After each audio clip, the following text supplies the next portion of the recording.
And I've never forgotten that night. It was, I think it was the night that I was the closest to my father that I ever was. And he was talking, and we looked at the stars, and it was a beautiful night. And the stars were so beautiful and bright, and everything was lovely. And then he was started telling me about his life. And he was telling me about, he went to Weber Academy there in Ogden. And when the group of them graduated, there was President McKay and a group of them that graduated at the same time. And they all made an agreement that they would meet at the University of Utah the next fall. And so that's the way he had it figured out. Well, in the summertime, it was in the last part of July, there was one of the apostles that came up to the conference.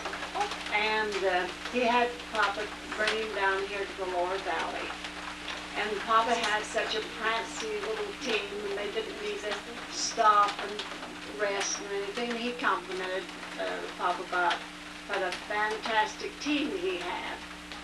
And he said, well, even then, even as nice as this team is, the day will come, well, cars were just starting to be thought of, and the time would come when cars even would only be used by the old fogies. And they had quite a conversation and had a lovely trip together. Well, when it was almost time for Papa to go to school, my President Johnson, he's the grandfather of the famous Osmonds, said, he called Papa and he said that he didn't want him to leave to go to school. And Papa said, yes, but I have made a vow with this group that I will be to the University of Utah at the fall. And he said, I am ready to go. And President Osmond said, but the apostle said, for you to stay here, and you are to be a counselor to Bishop Kazare.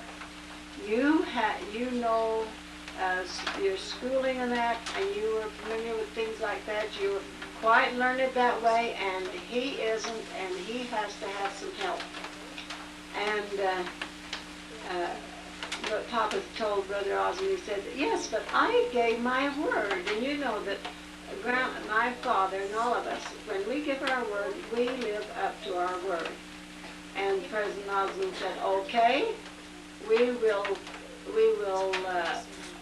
write to the president of the church, which at that time was Joseph F. Smith, and see what he has to say.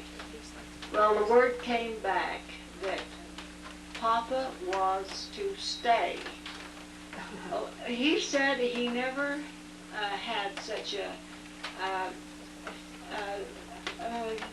really a commotion within him.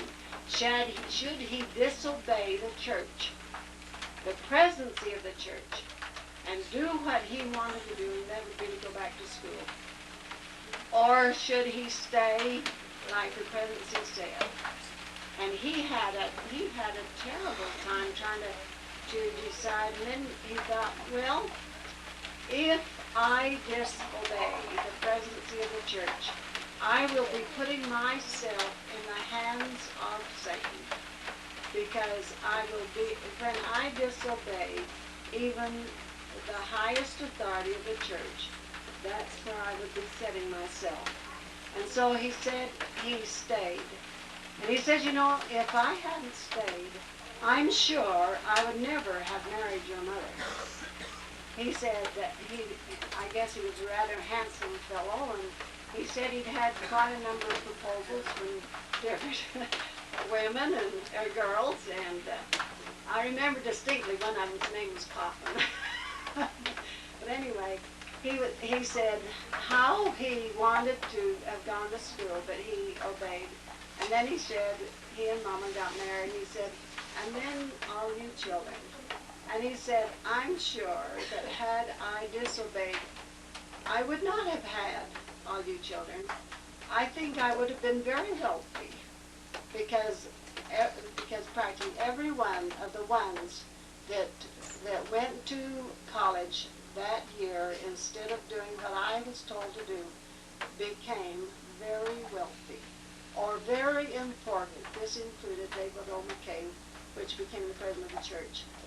And he said, and then he said he looked at all of the different ones that were wealthy, and he said, you know, one generation makes the money. The next generation spends the money. Then the next generation has to make the money so the next generation can spend it.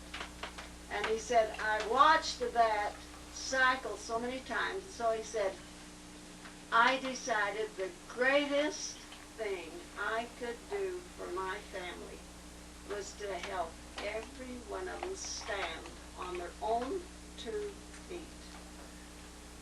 And you take Allie has been a school teacher, Lila was a school teacher, Belva was a school teacher. Of course, Maura died early. I have not been a school teacher, but I have worked in business.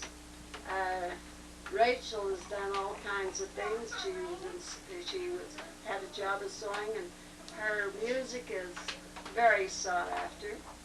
And Fielding has done well on the ranch, and he's done a lot of things. He is carpenter, and Jack of all trades, master of none. Okay, okay, well, he can surely do a lot of things and has done.